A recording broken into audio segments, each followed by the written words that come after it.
안녕하세요. 기자왕 김기자 채널 김태현입니다. 오늘은 약물 이야기입니다. 더 이상 넣을 방이 없다라고 할 정도로 요즘 이 약물이 우리 사회에 빠르게 퍼지고 있는데요. 특히 한국이 이제는 유명한 얘기죠. 더 이상 마약 청정국이 아니다라는 얘기는 유명한 얘기인데 그게 이제는 좀 심각한 상황까지 가고 있다고 합니다. 최근 구치소에서 출소한 A씨 얘기를 들어볼 수 있었는데요. A씨는 더 이상 넣을 방도 없다 이렇게 한마디로 정의했습니다. 이 A씨는 구치소 안에서는 각 범죄마다 묶어서 따로 방에 넣는다고 합니다. 예를 들어 강력범죄면 강력방, 향정신성 의약품관리법 위반, 마약류 관리법 위반이라고 하죠. 이거는 향방으로 나눠서 수감을 시킨다고 합니다.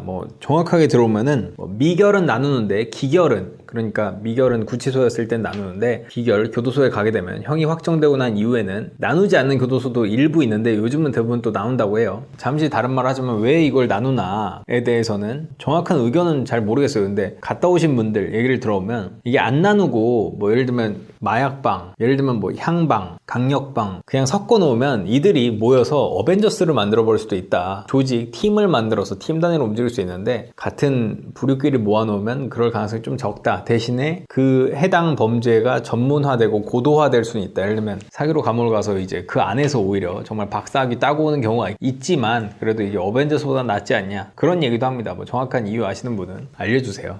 제가 안 가봐서 모르겠어요. 그런데 최근 향방에 사람이 너무 많아져. 그러니까 약물방에 사람이 너무 많아져서 수감 인원을 더 이상 넣을 수 없어 향방에 수감시킬 인원을 강력방으로 넣기도 했다라고 말을 했습니다. 그러니까 향방에는 풀방이 된 거예요. 완전 만석. 그래서 어쩔 수 없이 좀 다른 곳으로 이 향방에 들어가야 할 사람을 넣기도 했다라고 말을 합니다. 구치소나 교도소에서 마약 사범방을 향방이라고 부르는 이유는 아무래도 향정신성 의약품이 이런 약물 종류 중에서는 적발 비율이 압도적으로 높기 때문으로 추측됩니다. 마약은 흔히 3대 마약류를 통칭해서 부르는 말인데요. 마약은 천연마약, 대마, 향정신성 의약품, 향정으로 나뉜다고 합니다. 천연마약은 아편이나 헤로인, 코카인 등이 속하고 마약성 식물 중에서 대마초는 대마로 따로 다룹니다. 그리고 필로폰이나 엑스터시, GHB, 이제 물뽕이라고 하는 것 등 인공적으로 합성하는 화약약품 계열을 이 향정이라고 합니다. 마약류 범죄에서 3대 마약 중 향정이 차지하는 비율은 약 76%입니다. 제가 또 불법 개인 렌트업 관련해서 많이 다뤘었죠. 그 불법 개인 렌트업에 종사했던 사람 한 명이 저에게 이런 말을 했습니다.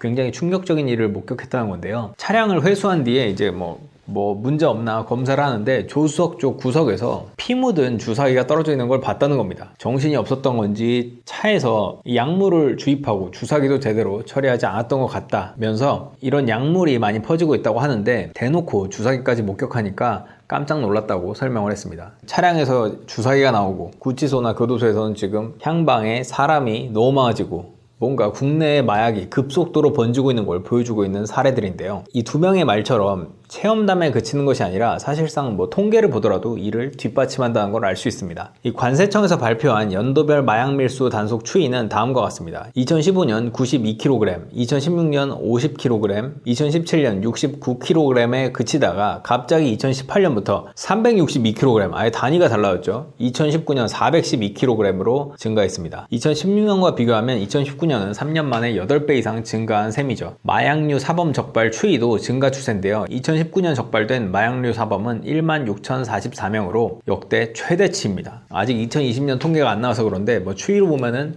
또 한 번 경신을 할 것 같습니다. 이 같은 약물은 강남에서 흔히 목격된다고 하는데요. 강남 화류계 사정의 정통환, 박아무개 씨는 화류계 아가씨들 중에서 마약에 손댄 사람이 꽤 된다. 이들은 마약에 중독돼 하루 번 돈을 그대로 마약 사는데 쓰기도 한다. 약물 외에는 식사조차 관심이 없어서 삐쩍 말라간다고 말했습니다. 이 박 씨는 가라오케 같은 유흥업소에서 반주만 나오고 노래하는 소리가 나오지 않으면 그 안에서 약물을 하는 건 아닌지 의심해 볼만하다. 이 방 안에서 몇 명이 모여서 약물을 하는 경우가 적지 않게 있기 때문이다. 이런 말도 했습니다. 2019년 많은 사람을 충격에 빠뜨렸던 버닝썬 사태 있었죠. 버닝썬 사태에서도 충격적인 부분이 여러 개 있지만 그 중에서 한 부분이 이제 약물이 얼마나 퍼져 있는지를 볼 수 있는 장면이 있었습니다. 2019년 버닝썬에서 영업 담당, 그러니까 MD라고 하죠. MD인 조 아무개 씨는 대마를 흡입하고 필로폰과 엑스터시, 케타민, 해피벌룬이라 불리는 아산화질소 등 마약류를 투약하거나 소지한 혐의로 구속 기소됐습니다. 2020년 6월 항소심 재판부는 조 씨의 약물 소지 투약 및 밀수입 혐의를 모두 유죄로 인정해 그에게 징역 4년 6개월을 선고했습니다.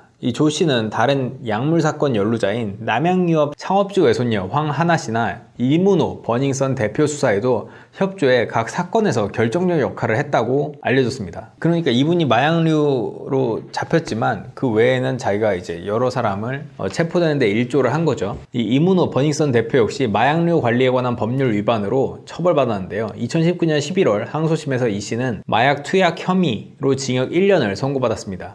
항소심 재판부는 이 씨가 범행의 온상이 될 여지가 다분한 버닝썬의 실질적인 운영자로 유흥업소 등지에서 마약 범행을 저지른 일반 마약 사범과는 달리 취급해야 한다고 강조했습니다. 그러니까 이 사람은 많은 사람들이 그런 약물에 노출될 수 있는 클럽의 대표이기 때문에 더 그런 잡범이 아니라 좀 더 중대하게 봐야 된다라는 거죠. 이 씨는 2018년부터 2019년 2월까지 클럽 등에서 엑스터시와 케타민을 포함한 마약류를 약 10여 차례 투약한 혐의로 기소된 바 있습니다. 그러니까 버닝썬 사건을 보고 제가 말한 여러 가지 사례를 보고 그리고 지금 현재 실제로 통계를 보더라도 약물이란 게 한국에서 상상 이상으로 빠르고 넓게 퍼져가고 있는 건데요. 이렇게 퍼지다 보니까 이 약물에 손대는 연령층도 내려가는 추세입니다. 2019년 통계에 따르면 청소년 마약류 사범도 전년 대비 67.1% 급증했습니다. 어떤 고등학생의 얘기를 들어볼 수 있었는데요. 이 고등학생은 최근 여럿이 약물을 하고 약에 취해서 행패를 부리는 친구를 봤는데 그걸 보다 못해서 말리려고 했는데 이 친구는 약물에 취해 있으니까 뭐 폭행까지 하게 됐다라고 하는 거죠. 그런데 폭행 정도가 심해서 오히려 저에게 얘기를 해준 고등학생이 더 큰 처벌을 받게 됐다고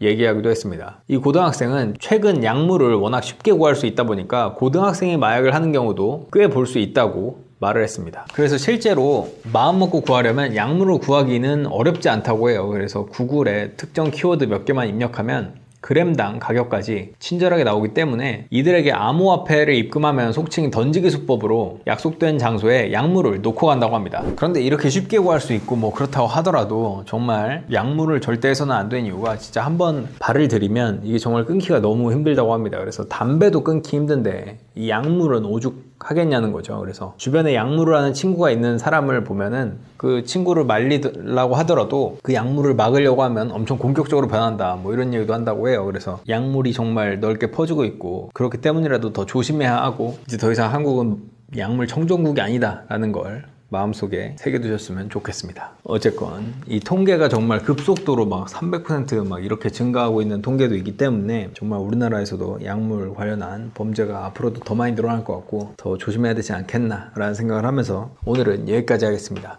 그리고 이 옷은 기프트 오리지널에서 제가 내돈내산 한 옷이고요. 그분은 제가 아마 산지도 모를 거예요. 그리고 사실은 제가 입었다고 해서 뭔가 판매에 도움은 전혀 안 될 것 같은데 어쨌건 그냥 혹시 작은 보탬이라도 될까 하고 그냥 산 옷입니다.